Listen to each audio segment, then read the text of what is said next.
O que motivou uma mudança tão radical em direção a um anarcocapitalismo? The general mood among young intellectuals was, of course, to be a left-winger. I myself was a left-winger. And I moved away from those ideas. Then It's interesting. politicians are parasites.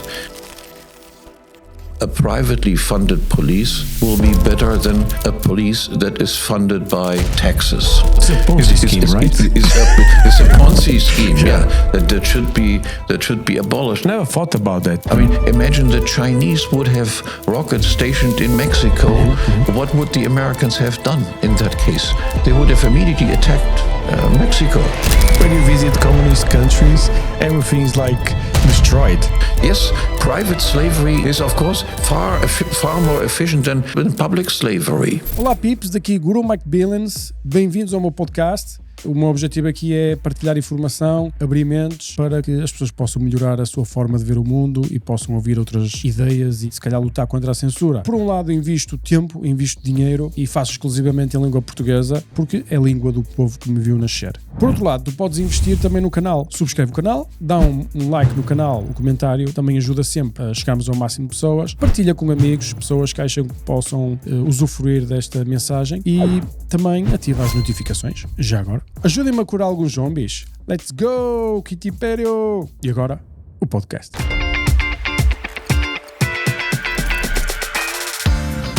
Isto é o Quinto Império CDK.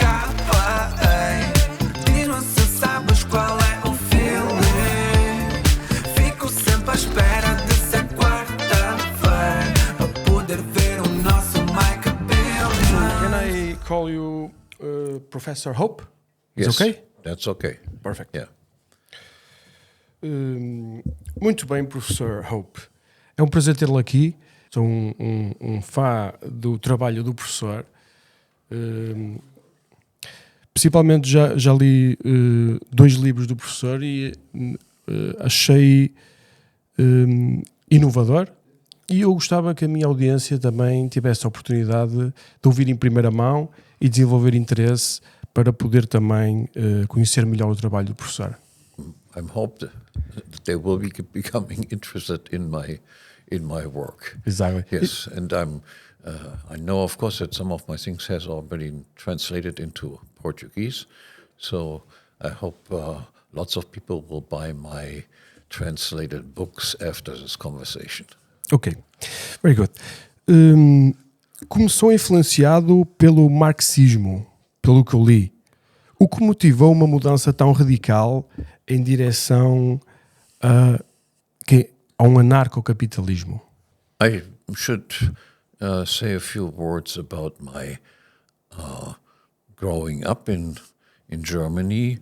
I finished school and began my studies during the time that is referred to as the time of the student rebellions in the 1968s. And the general mood among young intellectuals was, of course, to be a left-winger. And I myself was a left-winger too. My PhD advisor was a famous philosopher who recently deceased, Jürgen Habermas. But my dissertation had already nothing to do with Marxism anymore. And I moved away from those ideas based on my experience that I had in East Germany. My parents were refugees from East Germany who after the war ended up in West Germany, but many relatives we still had in East Germany, and we went there to visit them, and I saw what economic disaster socialism, that is a system where the means of production are owned by the state, what disaster the system caused in terms of a lack of all sorts of goods, of deteriorating properties, because if you have no private property rights, people don't tend to take care of our facilities, and based on that, the first disillusion started. I still did not quite grasp what was the cause of this. I still thought for a while that a centrally planned economy was a good idea. And only gradually, after reading various authors, I discovered that it was absolutely essential in order to create wealth, to have private property, not only in residential property, but also in commercial properties, and that it was essential to have prices for these factors of production in order to calculate whether what you did was a profitable enterprise or whether it would be a business that would lead continuously to losses. And then I read increasingly non-leftist literature. The first person I encountered who was a non-leftist was at that time the most famous, at least in the world opinion, free marketeer, was Milton Friedman. For a while I became a Friedmanite, if you call it. Then I discovered, but I was aware of the fact that Friedman also considered various things to be goods and services that had to be offered by a state. Like security? Military.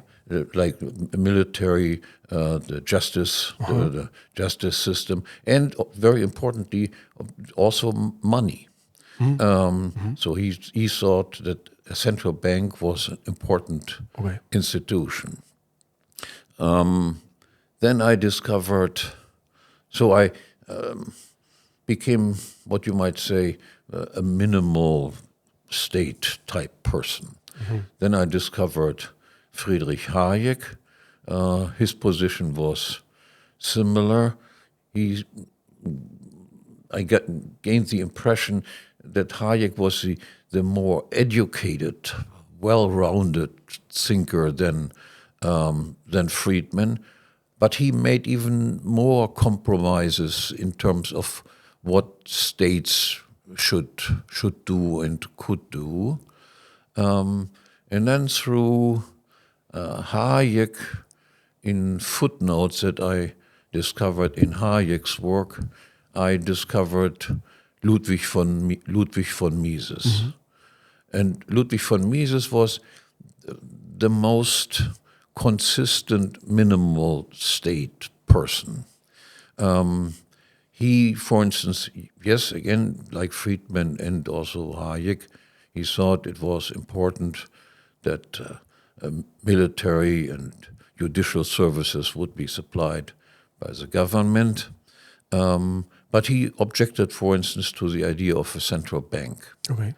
And then there was one very interesting thought that appeared in Mises, that was Mises allowed for unlimited secession. That is, he thought if people want to separate from a state, then units of the size of small villages or so could simply decide we don't want to be part of Germany or of the US or of Portugal anymore. We want to be independent. Like micro-states. Micro-states, yes. And that was, in a way, already an idea that led to the idea of anarchism. Because if you have the right to secede, then the ultimate limit would be each individual could secede, and the consequence would be that all services and all products could be produced by independent private enterprises, that you did not need a state at all. And this step was then taken by Mises's most important student, by Murray Rothbard. So after discovering Mises, I then discovered Rothbard, and that turned me into an anarchist, because he also then took the idea, so to speak, to the limit, saying, yes, of course, defense, police services, all of these things can also be provided by private businesses. And as private businesses, because they have to compete with other private businesses, they will be better at it. You will be a police that is a privately funded police will be better than a police that is funded by taxes. Because if they are not efficient in their job, they will be simply outcompeted by other police service organizations. And the idea of competition was of enormous importance, even for justice, deciding what is in disputes, what is the right decision. If you have state judges that are paid out of taxes, and you have a dispute, for instance, with some state agents, then it is almost always predictable what the decision will be. They will always decide in favor of their own organization. Exactly. So there have been studies done, for instance, in the United States. If people complain about having been mistreated by the police forces, that then you appear before a state judge, and the state judge has to decide whether the complaint by the citizen against the police force was right or was not right. And overwhelmingly, in almost all cases, the state judges decided in favor of the state police. This sort of thing, if you have freely competing judges, would also be eliminated. The judges that are considered to be crooked will no longer be employed as judges. Qual será a sociedade mais perto de sistema desse tipo atualmente no mundo? I think the society closest to the ideas that I have is probably the Principality of Liechtenstein. Liechtenstein is a very small state. It has only about 40,000 inhabitants, a few villages.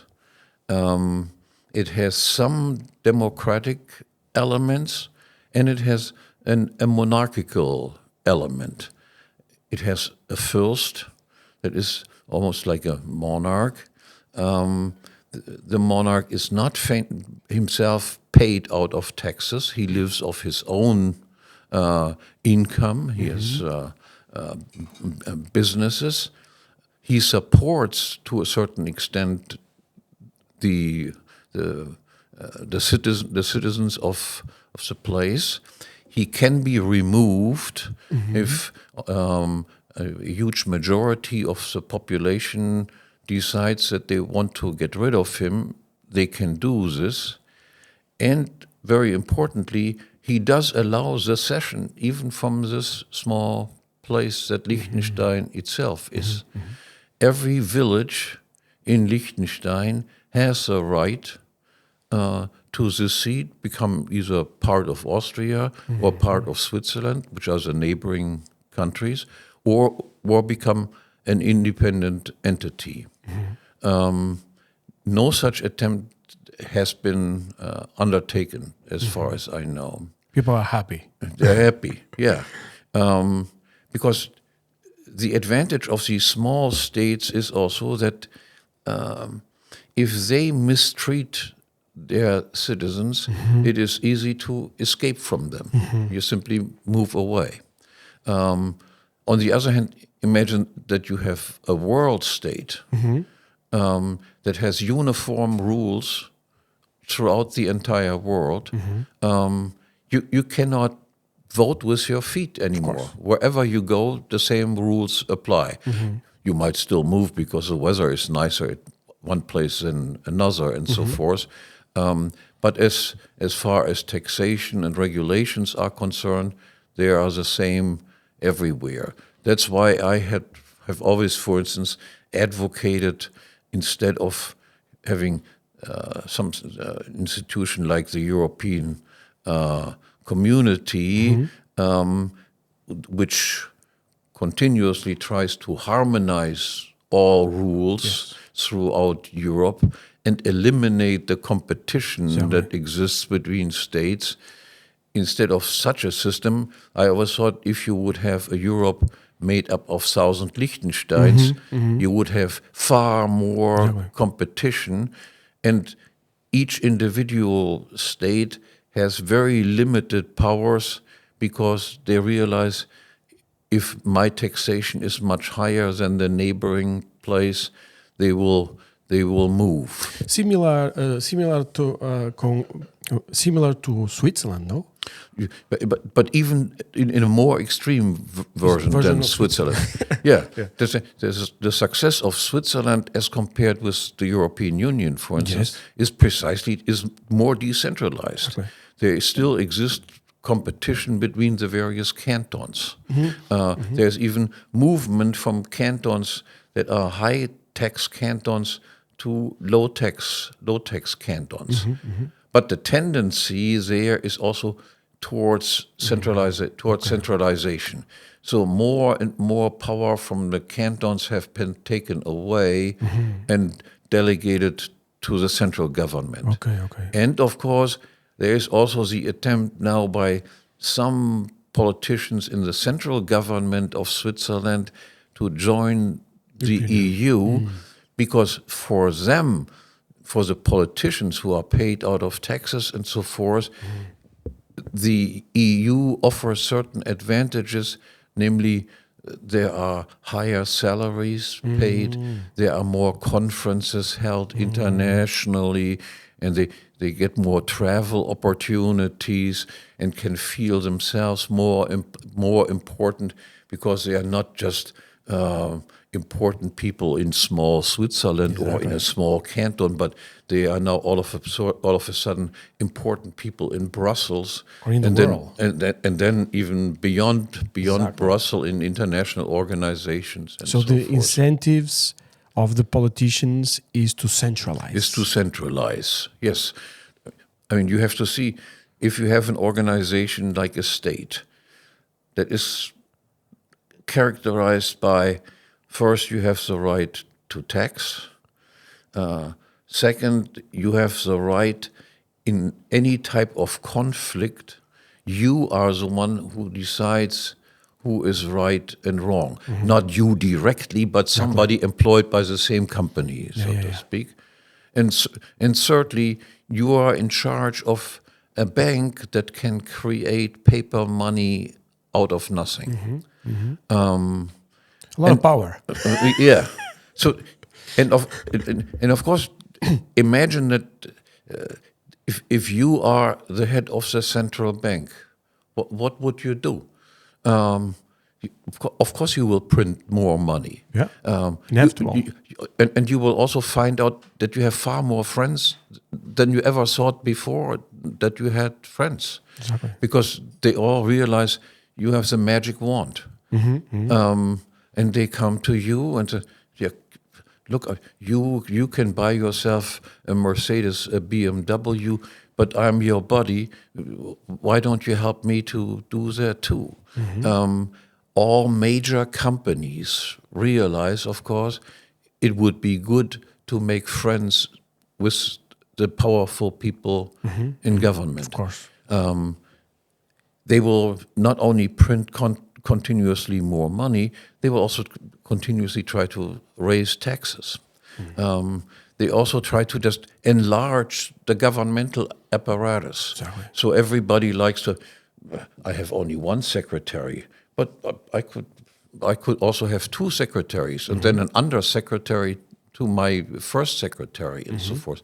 So the number of state employees continuously increases, and the number of those people who do still normal productive work and make their money by producing services or goods that consumers voluntarily buy continuously dwindles. Exactly.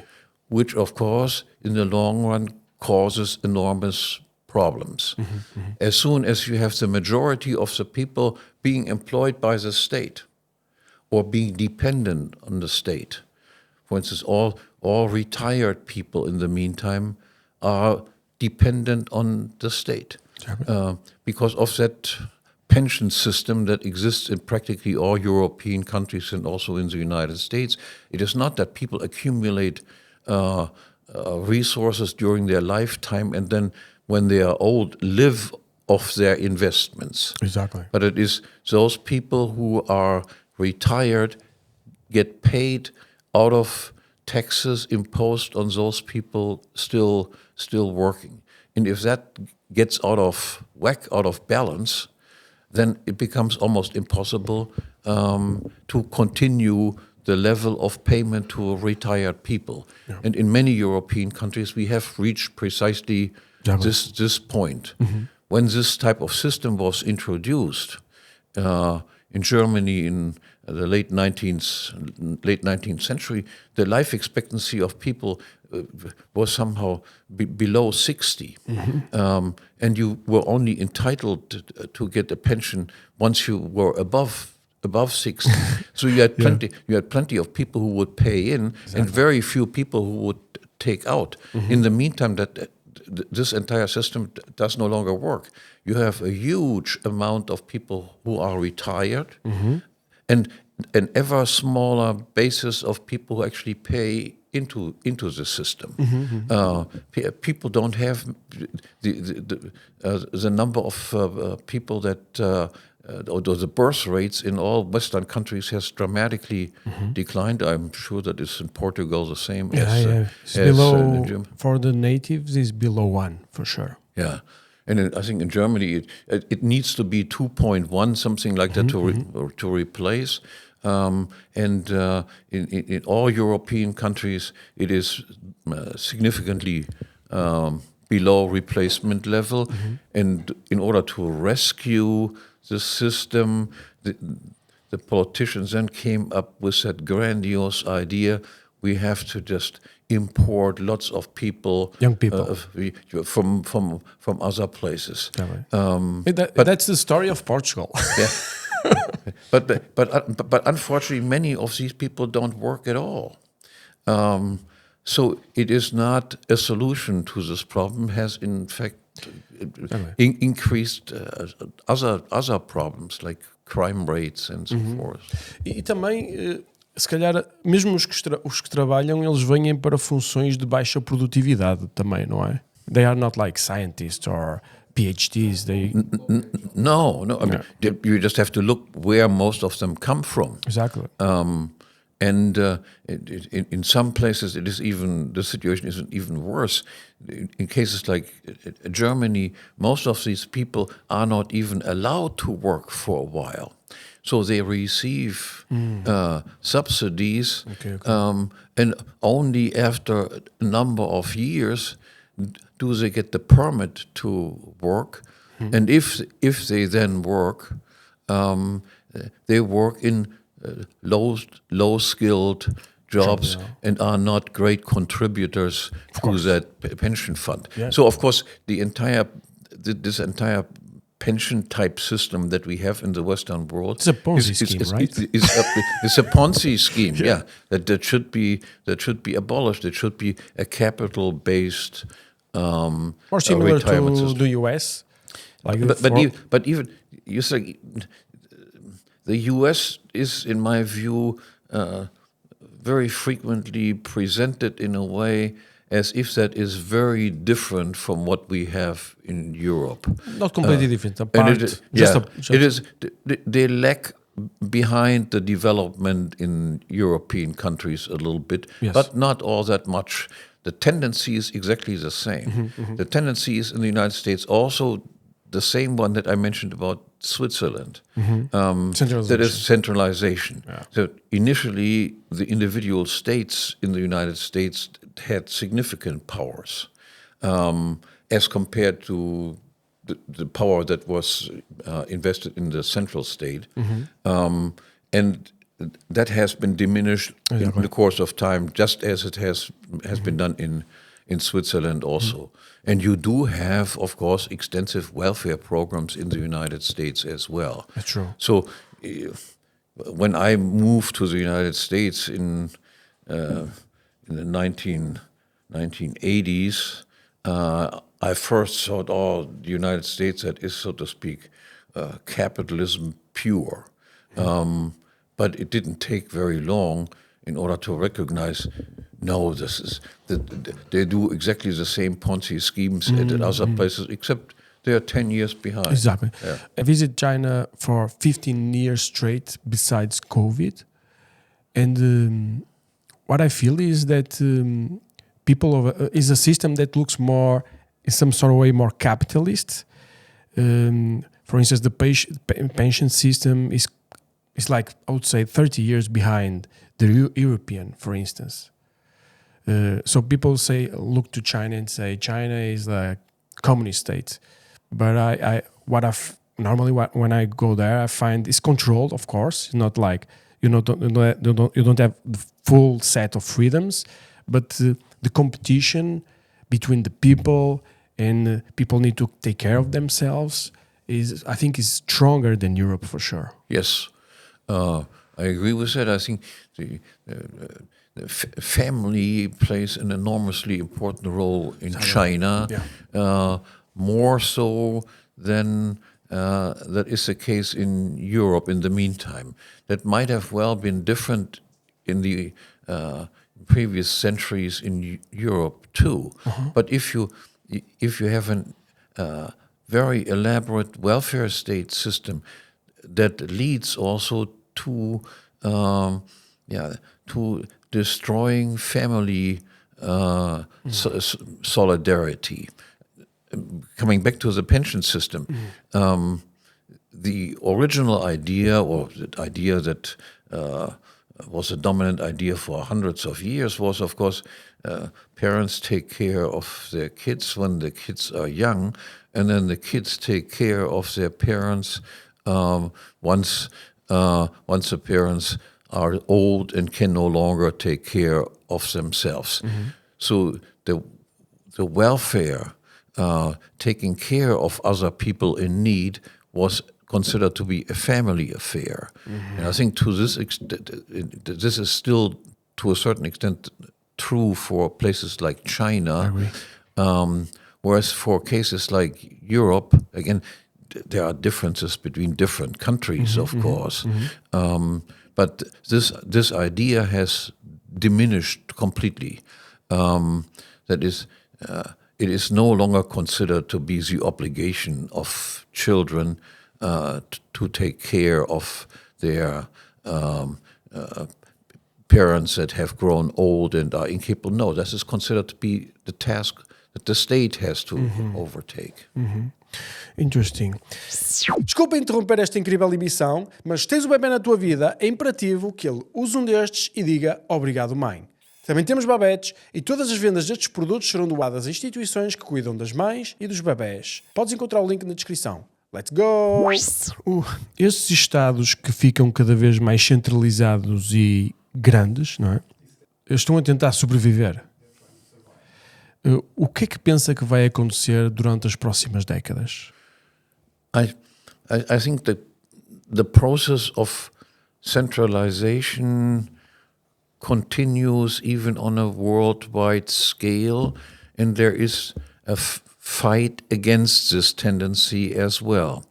One of the insights that I gained in the course of the years is the biggest centralizers, the most dangerous imperialists, so to speak, are those countries that are internally most liberal. So internally, the United States is probably one of the most liberal countries in terms of allowing citizens to do it their own way. Sure. That makes it a wealthier place than places that are oppressive as far as their own population is concerned. Okay. And states all have the tendency, especially large states, to expand their territory or their range of influence because they can externalize the cost onto other people. So if I would have a personal fight with you, I would have to use my resources to fight you, and you would have to use your resources to fight against me.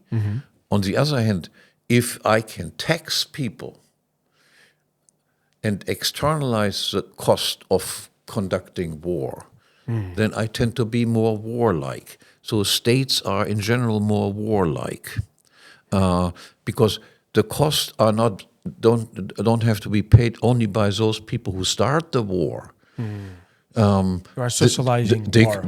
They can draft people into the war. They can make people tax for wars that are not in the interest of those people who pay the taxes, but they are in the interest of those people who run the state. Okay. And if you look, the wealthier states like the United States have, of course, more resources to draw upon once they go to war. So if you look at the history of the 20th century and especially the history after World War II, you see the country that started most wars were the United States. The United States entered, for instance, World War I for no reason whatsoever. They were persuaded by Britain to come to their rescue. But the United States was not threatened by the events in in Europe because it is surrounded by two like a fortress. Yeah, by two big oceans. Yeah. But what was the reason?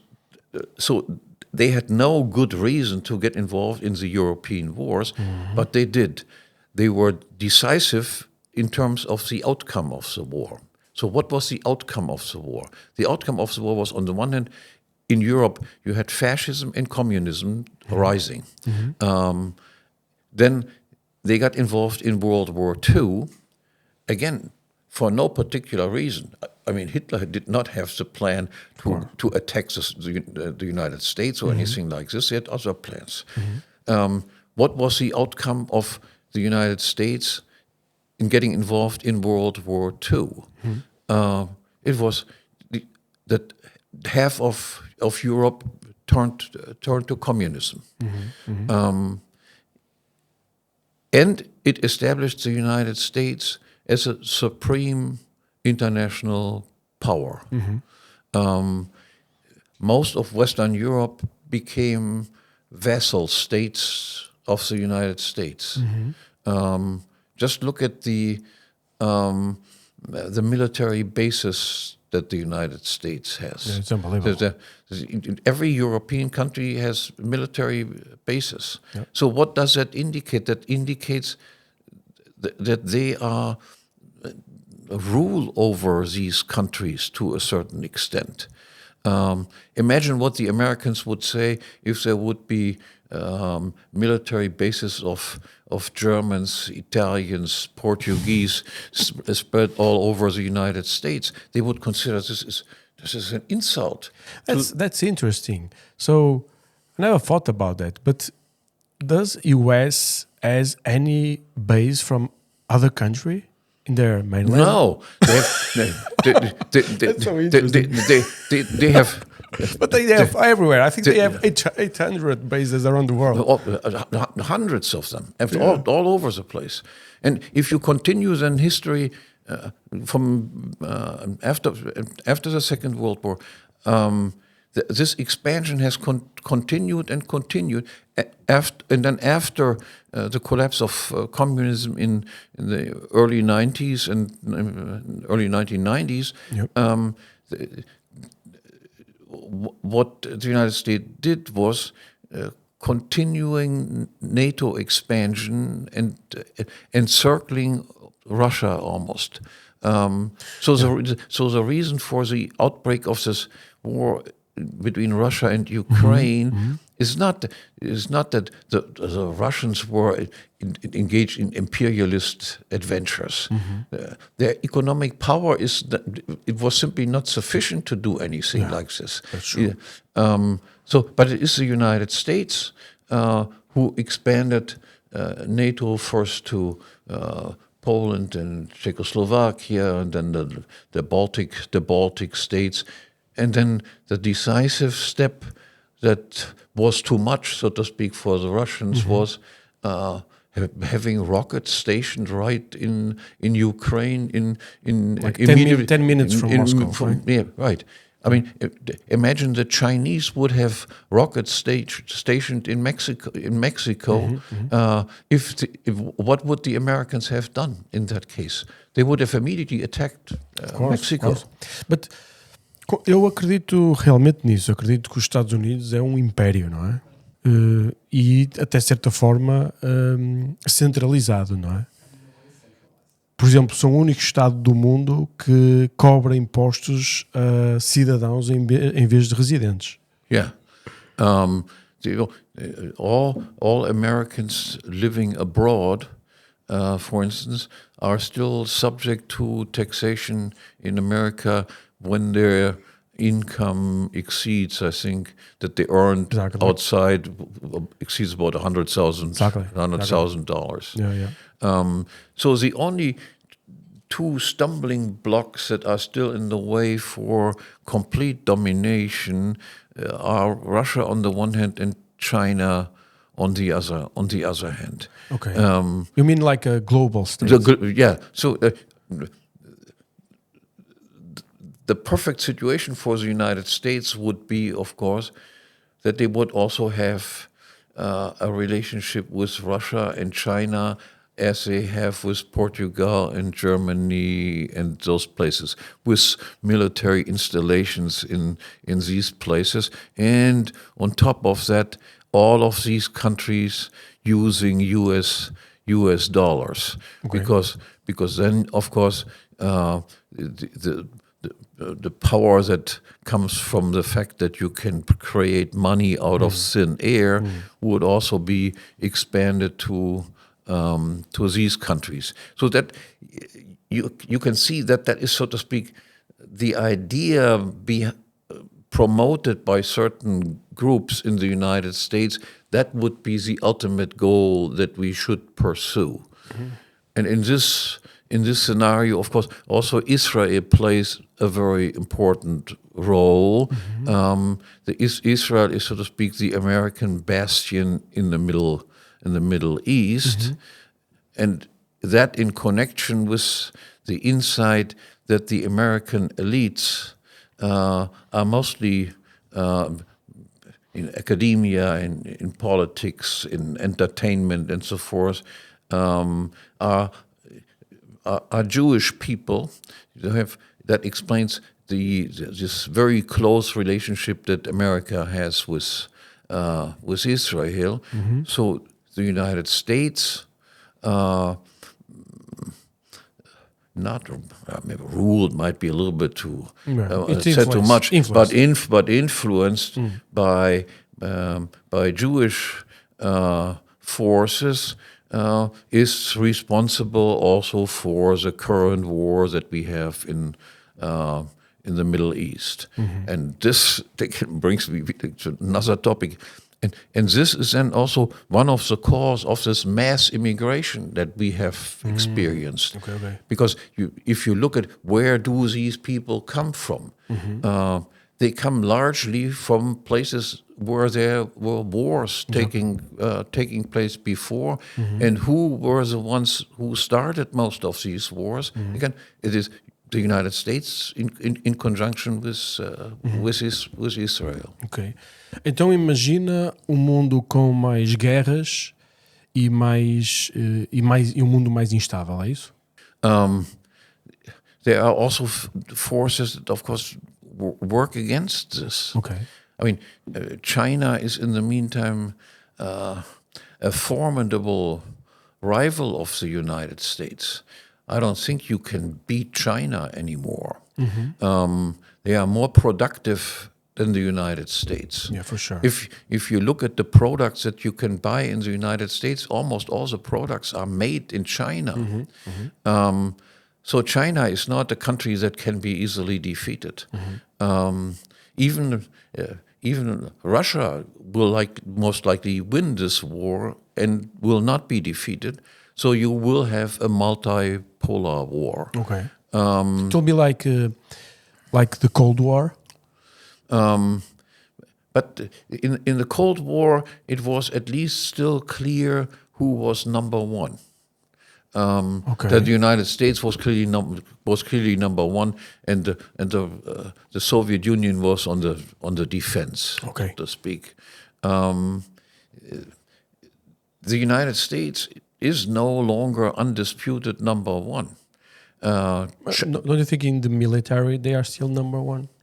Not economical speaking, or But even the military has to be supported by a functioning economy. Yeah, for sure. And I'm not sure if the United States military would be capable of conducting a war against China. China is as far as weapons production and so forth is concerned, is at least as capable as the United States. I mean, if you ask military experts, they all say the United States would not be capable of destroying China. And now is a new type of war, right? It's about drones. It's about this new technology. So many of the weapons that used to be very important in the past have become unimportant. Exactly. I mean, look at the big aircraft carriers that the United States has floating around. They became almost useless in the Persian Gulf because they could be easily destroyed by missiles sent from Iran. So yes, weapons technology has made many things that were considered to be decisive in war just a few decades ago, rendered them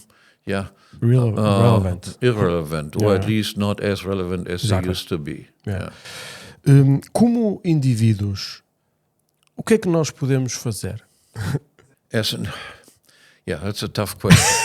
That's the important question. Okay. What you can, for my own conclusion was, what I can do is I can speak out. Okay. I can explain what goes on to other people. No state will survive without some sort of public support. With public opinion is important. For instance, even though the German government, for instance, being on the side of those who give heavy support to Ukraine, are considering to reintroduce the draft that had been abolished for a while, and now they are thinking about how we have to just get involved in these wars too, and but there they encounter resistance on the part of the public. Okay. Lots of people say, I'm not going to fight your war. I have no beef with the Russians. They didn't do anything to me. Ukraine is a highly corrupt country. Why should I fight for a highly corrupt country where millions of people actually left the country in order not to fight? There are millions of Ukrainians in Western Europe who avoided the draft. Exactly. So why should Germany introduce a draft in order to fight wars that the own population that is immediately affected by the war does not want to fight? So this sort of resistance against government power can grow to a level where not all things that they would like to do are possible. Okay. So public opinion can, of course, change. Okay. And what an individual can do is not much more than speak out and try to influence public opinion. I must say, I'm not super optimistic. Okay. On the other hand, that's what an honest person has to do. As long as we are permitted to still say Exactly. these things. Unfortunately, even in this area, of course, that has become increasingly difficult too, because you are, in the meantime, punished also for what you say. That's true. And sometimes even for what you think. Yeah. Outro ponto que pode ser interessante. Os Estados estão a competir uns com os outros pelos indivíduos, principalmente pelos indivíduos que têm mais recursos. E principalmente a mobilidade é mais fácil para uma parte da população e a conexão com as pessoas por causa das novas tecnologias também é mais fácil. E está a fazer? And the connection with your family, if you move to another country, is still easier now. So do you think that kind of that competition between states can be a barrier to the centralization? Of course, yeah. That again, the centralization. There are two tendencies at work. One is a tendency to centralization, and there is also a tendency towards decentralization. There are secessionist movements. Exactly. There are attempts to build free cities and so forth. Yeah. It is hard to predict which one of these two tendencies will win out Exactly. in the long run. Maybe we'll have the both tendencies at the same time. You have both tendencies working At the same right. time, but we have like two different worlds in, where we can choose to live or try to move to. But again, you see, the possibility of moving within Europe is not all that great, given that there exists hardly any tax competition within the European Union, for instance. But there are some places where people move to because of economic advantages. Switzerland is one of the places. There are more Germans moving to Switzerland than there are Swiss moving to Germany for obvious reasons. But they're creating new rules like exit tax and stuff like that. Right. In the United States, it used to be relatively easy to give up the U.S. passport. Okay. And quite a few wealthy Americans did that to escape the taxation in the United States, went to places like Singapore or Hong Kong or whatever. But in the meantime, exit taxes have been imposed on them, quite heavy taxes. And other countries have imitated this example too. But there still exist some places where people can try to escape from the domestic taxation or regulation. But this is easy for some people and it is difficult for other people. Of course. If you're a well-off person, it is easier to move from one place to a remote place. Yeah. If they make this distinction, they call them the anywheres and the somewheres. The anywheres are people who have no attachment to any particular place or family ties to any particular place. They can live just the same way in country A as in country B and are free to move from country A to country B. If you have a family with children and children have their friends in school and so forth, more complex. It is more complex, yes. But one thing that should be promoted, of course, is the proliferation of places where people can move to in order to escape from domestic tyranny or oppression. And this will be like it's like a business model for the countries as well. Yeah. Right? I mean, even the European countries have tried to participate in this thing by awarding citizenship to wealthy individuals from other places.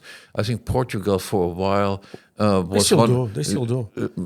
Gold visa, right? Gold visa. Something like this. But the price has been increasing, and the reason for the price increasing has been pressure from the European Union, right? Because if too many of super wealthy people go to Portugal, that means they are not going to Germany. So the Malta was one of the places that awarded citizenship. Also, the price has been raised dramatically. For the same reason, the European Union said, "No, we don't want this type of competition." Yeah, Cyprus as well, and it was cancelled. Yeah, like I think 3 or 4 years ago, because of the pressures of the European Union. Yeah. Yes, and interesting. Make Portugal billions again.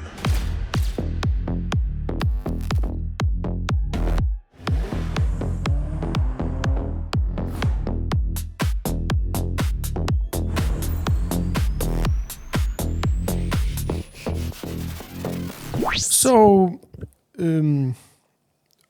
a nossa geração atual, os nossos jovens, não têm assim muita formação em economia. Qual seria o ponto mais importante que gostaria que os jovens compreendessem sobre a economia atualmente? I think one important insight is, of course, that economic illiteracy is promoted by state universities. If you look at universities in all the social sciences, they are in the grip and controlled by lefties. So one step in the right direction would be to promote the defunding of social science departments and humanities departments in the universities. Of course, you want to have engineering departments, you want to have physics departments, chemistry departments. So all these useless subjects, like philosophy, like philosophy, like the fields. I have a degree in philosophy as well. Yeah, like the fields that I studied and so forth. Yeah, they should be reduced in terms of funding. That should be like an evocation of people. I mean, people who are interested in that. There will always be people who are interested in these sorts of subjects. Maybe when you are older, right? But the funding should be on your own. That's how exactly. You do it because you find these subjects interesting, but you should not expect that the taxpayers will be forced to spend huge amounts of money for people to tell them leftist stories. Exactly. Of course. Fully completely. The other thing that people might get people more interested in economic subjects is a subject of money. That they realize the danger of central banks and of inflation, and that the idea of that you freely choose your currency, that there is competition in the field of money, that might be something that people get interested in. I mean, the talk about Bitcoin, for instance, an example of that. There are obviously, no, I'm not a Bitcoin expert, but there are obviously millions of people in the meantime who realize the dangers of inflation, of the purchasing power of money continuously dwindling, and are interested in a way out of this to preserve their own wealth. And Bitcoin is one. Holding gold is another way to do that, or having silver, hard assets. Hard money. So that is something that you can see is gaining traction in public opinion. That is the insight in the dangers of a government-produced money. So these two ideas I would have for increasing economic literacy in the country. Acredita que a literacia financeira é o inimigo do socialismo? Yes, I think solid economic education is the enemy of government. The government is the institution that ignores economics from the beginning to end. What every normal person does, if things go bad, then I have to save more and spend less. Every normal household follows this rule. If I lose my job or my salary gets cut, I have to stop spending or have to spend less. And every month I should try to aim to have more left over at the end of the month than at the beginning of the month. I should not indebt myself in such a way that I will be unable to repay my debt. Look what governments do. The government debts increase from year to year. Why is that? Because they don't have to. Politicians are not personally liable to repay the debt that they incurred. They externalize the debt on future generations. Exactly. Is there any government that does what a private household would do? It is, I look at the beginning of the month, how much money do I have? And then I look at the end of the month, have I spent more than I took in? Or have I more at the end than I had at the beginning? Governments do exactly the opposite. And of course, government economics or the economics programs that they that are taught at universities teach exactly the opposite of what every normal good household knows, basically what should be done in order to improve your standard of living and what should be avoided in order not to decline. I mean, there is this, I think, this idea that that what is good for households would be bad for the economy as a whole. This is just, in a way, a Keynesian idea. So if you are in a recession, then you should stimulate consumption. In a household, when you are in a recession, you're in deep trouble, then you don't increase consumption. You decrease consumption. But what you learn in macroeconomics in most universities is when the economy is in deep trouble, then what you have to do is spend more on consumption. People should realize that what absurd idea that is. Porque sustenta que a democracia representa retrocesso face à monarquia? Because the monarchs have a long perspective. Time preference. They have said, my son or my daughter will inherit that, and I want them to have a well-functioning country. They do it in a way the same thing that most parents do if they have children. They preserve their house and their wealth in order to be passed on to the next generation. Politicians, and this is the result of having considering a place your private property. If something is considered to be public property, it is not really yours. But what you can do is, while you are in charge, you can use it to your own advantage. The example that I always use is, you have a house and I have a house. You are not allowed to sell your house because you are not the private property owner. You are just the caretaker of the house. And I'm the owner of the house. I can sell my house. I can pass it on in the form of an inheritance. You cannot sell your house because it is public property, and you cannot pass it on to whoever you would like to pass it on. Would you treat the house in the same way? No. No. And the For answer, sure, no. That's why when you visit communist countries, everything is like destroyed. Yeah. So the answer is quite obvious. In that case, you would just try to get as much out of the house in as short a time as possible, even if the house in the end is some sort of a ruin.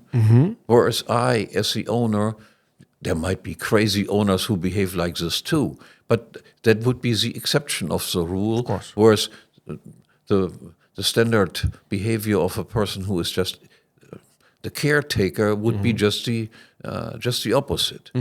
I mean, the idea that brought me initially to this insight was also, I observed, for instance, that in places like the Soviet Union and in these former communist countries, life expectancy actually declined. Whereas in all Western countries, life expectancy rose. And then I thought, why is this? And then I made the distinction between private slavery and public slavery. Slavery is in a way defined as a system where you are not free to do whatever you want to do, and you can also not run away.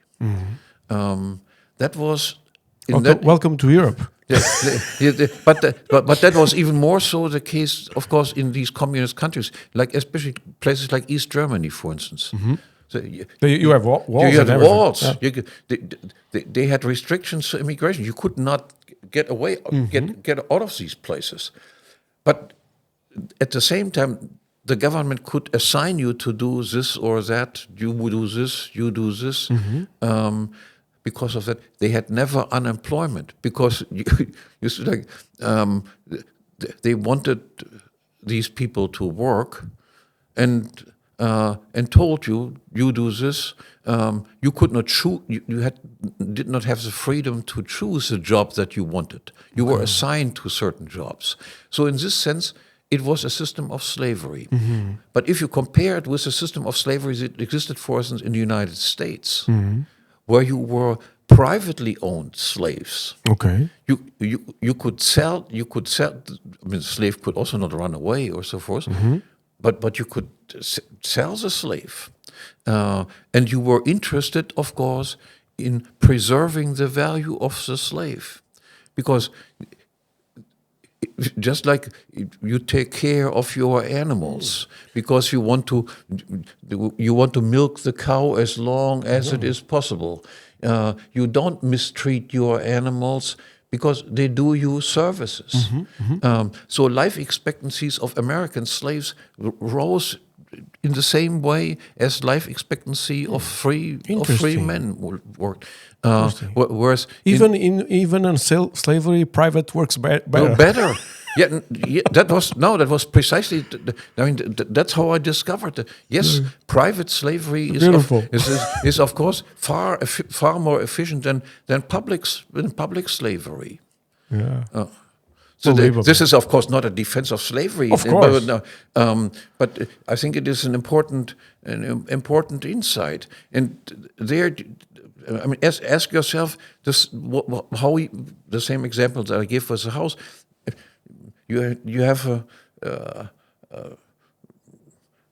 a bunch of cows or a bunch of sheep or whatever it is, and in one case you are really the owner of them, and in the other you are just a caretaker of them. You just put to the task to watch out for them. But you don't own them. Would you treat the animals differently in the two cases? And the answer is yes. You would. You would be interested in treating your animals in such a way that they give you milk as fast as you can. The milk as fast as you can, Exactly. or to keep them alive for a long time and have draw income from the cows and the sheep. For as long as possible. Yeah, but if I don't own them, I would milk them till they die as fast as you can. Yeah. So I think or send them immediately to the slaughterhouse. for instance, yeah. That's very interesting. So de alguma maneira nós somos sempre um pouco escravos do sítio onde estamos, não é? So, and in the places that we are. Yeah. So, should we pursue some kind of freedom, or we should just deal with it as it is? What do you think? No, we should protest these sorts of things. We should attack the politicians. Let the people know that these are parasites. Politicians are parasites. They live off other people's money. Do things that benefit them without concern for the rest of the people. And we should also, another very important point is, we do not always defend successful businessmen. There are many businessmen who are only successful businessmen because the only buyer of their product is the government. Yes. So big business is usually government friendly. Exactly. Government is the organization that has more money available than any private person. So if you have the government as your main client, so to speak, that is the best thing a businessman can hope for. So it is the small businessmen that are most interested in reducing the power of government.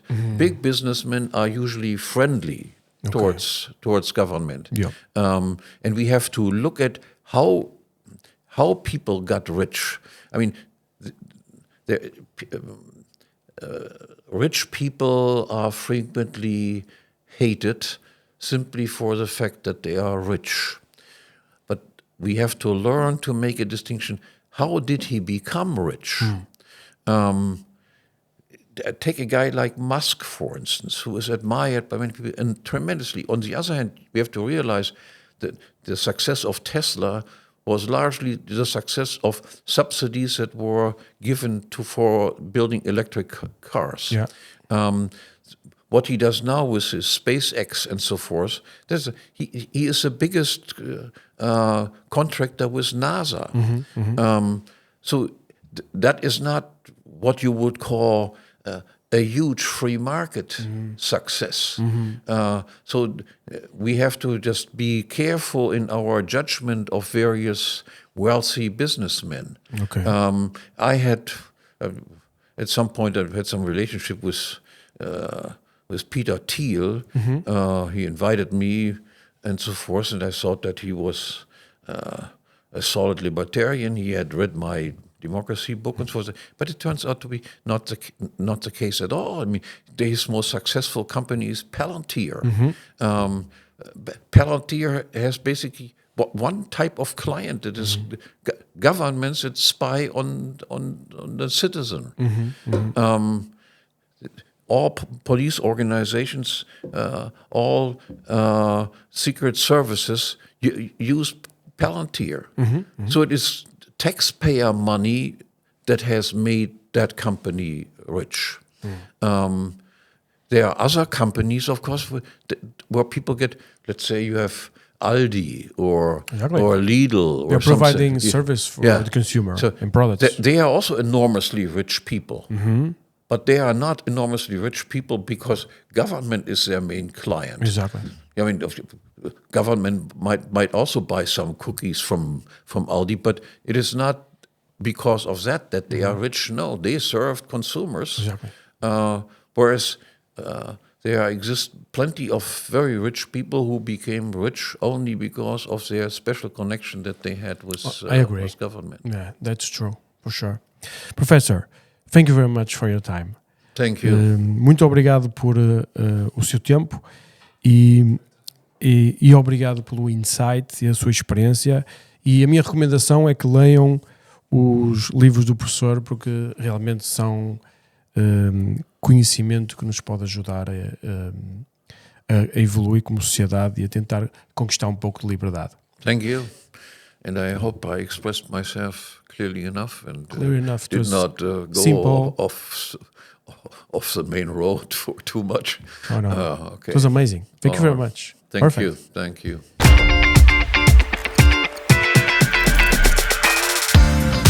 Isto é o quinto império CDK. Diz-me se sabes qual é o feeling. Fico sempre à espera de ser quarta-feira para poder ver